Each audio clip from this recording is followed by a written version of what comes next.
दोस्तों, दुनिया के अलग अलग कोनों में चल रहे जियोपॉलिटिकल टसल और एक बदलती हुई ग्लोबल इकोनॉमी में क्या ये दुनिया किसी एक देश पे ओवर डिपेंडेंस अफोर्ड कर सकती है? हम बात कर रहे हैं चाइना की, जिसे अक्सर वर्कशॉप ऑफ द वर्ल्ड कहा जाता है। चाइना आज ग्लोबल सप्लाई चेन का एक इम्पॉर्टेंट लिंक है और यूएस गवर्नमेंट डेट का एक मेजर होल्डर। चाइना की लो प्रोडक्शन कॉस्ट और एक बढ़ती हुई डोमेस्टिक कंज्यूमर मार्केट ने सालों से फॉरेन बिजनेसेस इंटरेस्ट को अट्रैक्ट किया है, लेकिन चाइनीज हेजिमनी ने दुनिया को ऑल्टरनेटिव्स ढूंढने का मौका भी दिया है। आज इस वीडियो में हम ये जानने की कोशिश करेंगे कि क्या ये दुनिया चाइना पे उतनी ही डिपेंडेंट है जितना कई एक्सपर्ट्स द्वारा इसका दावा किया जा रहा है। इस डिस्कशन के माध्यम से हम उन सेक्टर्स की चर्चा करेंगे जिसके दम पे चाइना ने अपने इकोनॉमिक डोमिनेंस को स्टैब्लिश किया है और उन एरियाज की जहां इसके हेजिमनी को चैलेंज किया जा सकता है। तो आइए शुरू करते हैं। नमस्कार दोस्तों, मेरा नाम है आदर्श और स्वागत है आपका स्टडी आईक्यू में। आगे बढ़ने से पहले मैं आपको बता दूं कि अब स्टडी आईक्यू के किसी भी शानदार कोर्स को परचेज करने से पहले, चाहे वो यूपीएससी एग्जाम हो, स्टेट पीएससी हो, जुडिशरी एग्जाम्स हो या फिर हो बैंक पीओ का एग्जाम, आप यूज कर सकते हैं कूपन कोड आदर्श 33, जिससे आपको मिलेगा फ्लैट 33% डिस्काउंट स्टडी आईक्यू के सभी कोर्सेज पे। बाकी के अपडेट्स के लिए आप मुझे मेरे सोशल मीडिया हैंडल्स पे भी फॉलो कर सकते हैं। दोस्तों, इस कहानी की शुरुआत 1980s में हुई जब चाइनीज लीडर डेंग ज़ाओपिंग ने चाइना को मॉडर्नाइज करने का फैसला लिया और कई इकोनॉमिक रिफॉर्म्स इंट्रोड्यूस किए। इन्हीं रिफॉर्म्स के कारण Soviet model of planned economy से दूर होते हुए चाइना एक वेस्टर्न फ्रेंडली मार्केट में ट्रांसफॉर्म हो गया। प्राइवेट कंपनीज को अलाउ किया गया और स्पेशल इकोनॉमिक जोन्स भी क्रिएट किए गए। फॉरेन ट्रेड और इन्वेस्टमेंट के आने से चाइना की स्टैग्नेंट और अंडर डेवलप्ड इकोनॉमी जल्द ही दुनिया की फास्टेस्ट ग्रोइंग इकोनॉमीज में से एक बन गई। चाइना के इकोनॉमिक राइज ने उसे अमेरिकन हेजेमनी का एक मेजर चैलेंजर बना दिया। चाइना एक ग्लोबल पावर के तौर पर एशिया, अफ्रीका और लैटिन अमेरिका का प्राइमरी ट्रेडिंग और डेवलपमेंट पार्टनर बन के उभरा।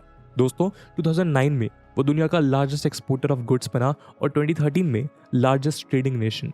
2014 में परचेजिंग पावर पैरिटी टर्म्स में चाइना विश्व की सबसे बड़ी इकोनॉमी बन गई और 2018 में चाइना की जीडीपी यूनाइटेड स्टेट्स की जीडीपी का 66% है, जिससे वो दुनिया की सेकंड लार्जेस्ट इकोनॉमी बन चुकी है। एक एनालिसिस के मुताबिक आज चाइना 33 कंट्रीज के लिए लार्जेस्ट एक्सपोर्ट डेस्टिनेशन है और 65 कंट्रीज के लिए largest source of imports. Chinese economy आज एक मैन्युफैक्चरिंग पावर हाउस बन चुकी है, जिसके कारण आपने कई प्रोडक्ट्स पे मेड इन चाइना लेबल अक्सर देखा होगा। अपने डोमिनेंस को कंटिन्यू करने के लिए 2015 में चाइनीज गवर्नमेंट ने मेड इन चाइना 2025 लॉन्च किया था। ये एक स्टेट लेड इंडस्ट्रियल पॉलिसी है जिससे चाइना खुद को एक dominant global high tech manufacturing hub बनाना चाहता है। इस प्रोग्राम का एम है गवर्नमेंट सब्सिडीज का इस्तेमाल करना, गवर्नमेंट एंटरप्राइजेस को मोबिलाइज करना और इंटेलेक्चुअल प्रॉपर्टी को एक्वायर करना। ऐसा करके चाइना एडवांस्ड इंडस्ट्रीज में वेस्टर्न टेक्नोलॉजी को चैलेंज करना चाहता है। दोस्तों, आज ग्लोबल मैन्युफैक्चरिंग इंडस्ट्री का 30% चाइनीज मैन्युफैक्चरिंग इंडस्ट्री द्वारा कैप्चर्ड है।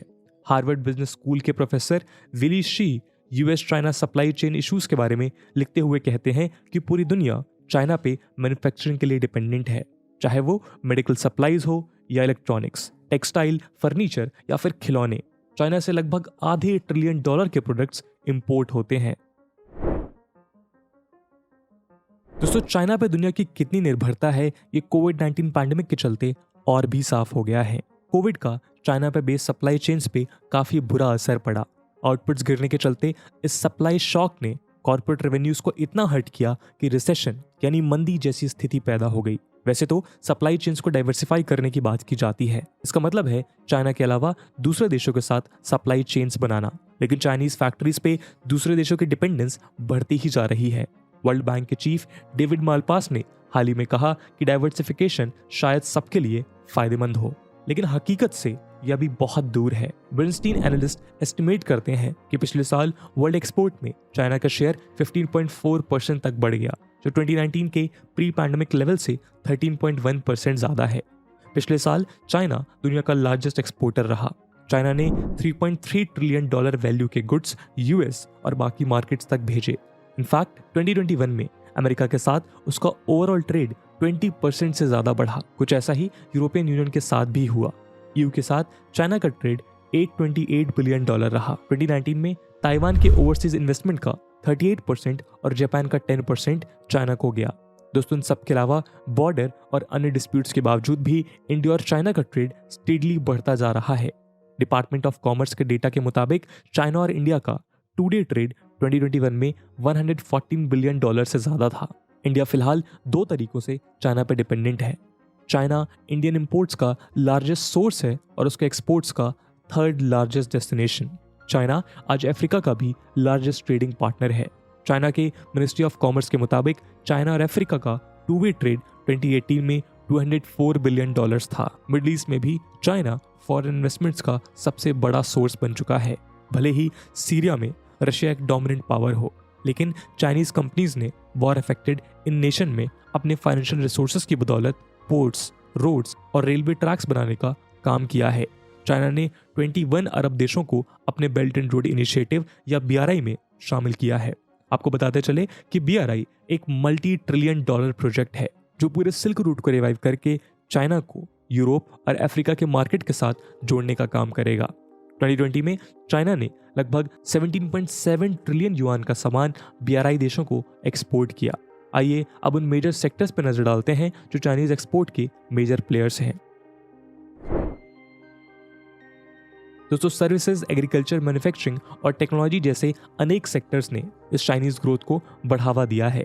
2020 के एंड तक US और बाकी देशों में चाइना के टॉप एक्सपोर्ट्स थे मशीनरी, इलेक्ट्रिकल इक्विपमेंट जैसे personal computers, furniture, bedding, lighting और प्लास्टिक्स। इसमें टेक्सटाइल, क्लोथिंग, मोबाइल फोन्स और इंटीग्रेटेड सर्किट्स भी शामिल थे।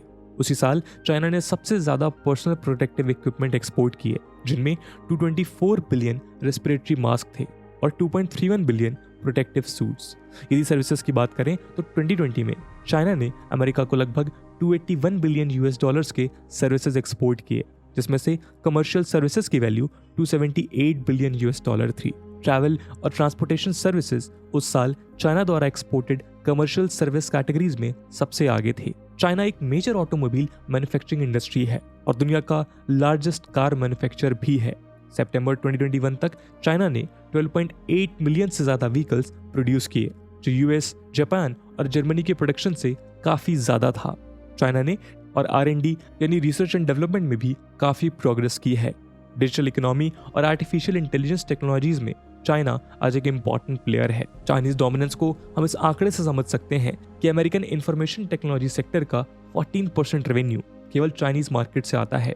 दोस्तों, इन सब के अलावा वर्ल्ड इकोनॉमी में चाइना की हेजेमनी का एक इंपॉर्टेंट कंपोनेंट है सेमीकंडक्टर।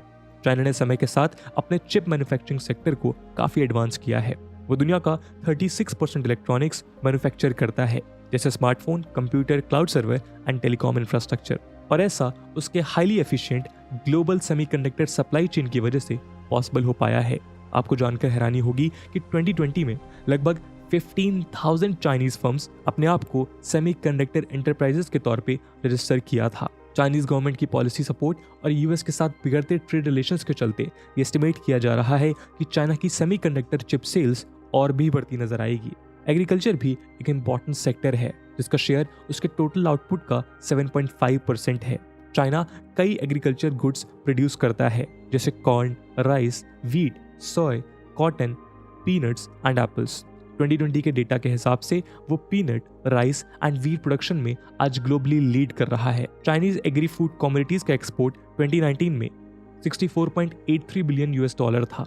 ओवरऑल ये कहा जा सकता है कि चाइना आने वाले कुछ सालों में भी दुनिया का लीडिंग एक्सपोर्टर रहेगा, लेकिन इस बात को भी अनदेखा नहीं किया जा सकता है कि ग्लोबल इकोनॉमी में उसका एक्सपोर्ट डोमिनेंस अपने चरम सीमा पे पहुंच रहा है।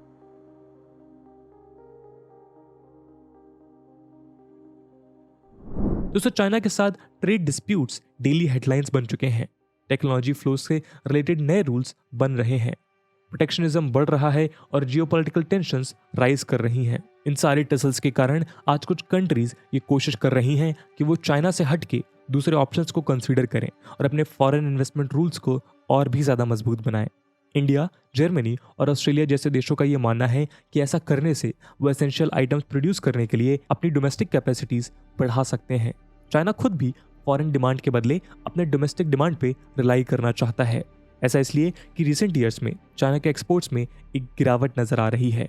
ऐसा माना जा रहा है कि चाइना के इंपोर्ट्स उसके एक्सपोर्ट से ज़्यादा बढ़ जाएंगे, जिसके चलते ग्लोबल इकोनॉमी में उसका इन्फ्लुएंस भी कम होता नजर आएगा। चाइना में बढ़ते लेबर कॉस्ट उसके ग्लोबल कॉम्पिटिटिवनेस को भी अफेक्ट कर रहा है। ऐसा mainly labour intensive production processes में देखने को मिल रहा है। यदि ऐसा चलता रहा तो ग्लोबल प्रोडक्शन चाइना से हटके वियतनाम जैसे लोअर कॉस्ट कंट्रीज में रिएलोकेट हो जाएगा। लेबर सेविंग टेक्नोलॉजीज जैसे ऑटोमेशन और रोबोटिक्स, फिजिकल इंसेंटिव्स और लोकल एम्प्लॉयमेंट के लिए tax credit etcetera manufacturing process को डेवलप्ड कंट्रीज के कंज्यूमर्स के करीब ले जाएंगे। अगर ऐसा हुआ तो चाइना के मैन्युफैक्चरिंग हब पे डिपेंडेंसी बहुत कम हो जाएगी। वैसे भी आज चाइना के ग्लोबल टाइज बिखरते हुए नजर आ रहे हैं। एक रिसेंट प्यू सर्वे के मुताबिक 76% अमेरिकन्स चाइना को लेके स्केप्टिकल हैं या उसके बारे में फेवरेबल ओपिनियन नहीं रखते, और वो अकेले नहीं है। दुनिया के कई देशों में चाइना को लेके काफ़ी नाराज़गी है और संदेह भी। इसके कई कारण हैं, जैसे कोविड के लिए चाइना को जिम्मेदार ठहराना, चाइनीज प्रोविंस शिनजियांग में होने वाले ह्यूमन राइट्स एब्यूजेस और हांगकांग में चाइना द्वारा फोर्सफुली लागू किया गया नेशनल सिक्योरिटी लॉ।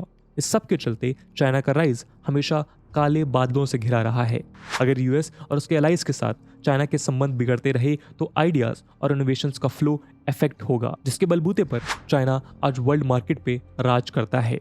बीजिंग को ऑलरेडी ये बात समझ में आ रही है, क्योंकि यूरोप मेजर इन्वेस्टमेंट एग्रीमेंट से पीछे हट रहा है और इंडिया चाइनीज टेक्नोलॉजी पे रोक लगा रहा है। इसके अलावा रशिया द्वारा यूक्रेन के इन्वेजन के चलते वेस्ट और चाइना के रिलेशंस में प्रॉब्लम दिखाई दे रही हैं। चाइना में फॉरेन इन्वेस्टमेंट गिर रहा है। पिछले कुछ सालों में चाइना ने कई क्राइसिस झेले हैं। इसका प्रमुख कारण है बढ़ता हुआ कर्जा, जिसके चलते प्राइवेट और गवर्नमेंट ओन्ड बिजनेसेस दोनों ही डिफॉल्टर बनते जा रहे हैं। ऐसा प्रॉपर्टी सेक्टर में खासकर नजर आ रहा है, जहां एवरग्रांडे नामक कंपनी का भी यही हाल हुआ है। इसलिए भले ही चाइना पे आज दुनिया काफ़ी डिपेंडेंट हो, लेकिन इस फैक्ट को ओवरस्टेट नहीं किया जा सकता है। तो दोस्तों, इस वीडियो में हमने डिस्कस किया कि कैसे आज दुनिया चाइना के ऊपर डिपेंडेंट है। हालांकि पिछले कुछ समय में चाइना ने इस डिपेंडेंस के ऊपर चैलेंज फेस किया है। इसके अलावा दोस्तों, ये वीडियो यूपीएससी मेंस एग्जामिनेशन के पर्सपेक्टिव से भी रिलेवेंट है और इससे जुड़े सवाल GS2 के इंटरनेशनल रिलेशंस के सेक्शन में पूछे जा सकते हैं। इसलिए इस टॉपिक से रिलेटेड एक सवाल हम आपके लिए छोड़कर जाएंगे, जिसे आप कमेंट सेक्शन में आंसर कर सकते हैं। And your question is that how can India counter world's dependency on China by bringing tax reforms in manufacturing sector. And with this question my friends, that's it for the video. I hope आपको video पसंद आई होगी, और अगर पसंद आई है तो अपने दोस्तों के साथ शेयर करना मत भूलिएगा। हम मिलते हैं अगले वीडियो में, तब तक के लिए जय हिंद, जय भारत।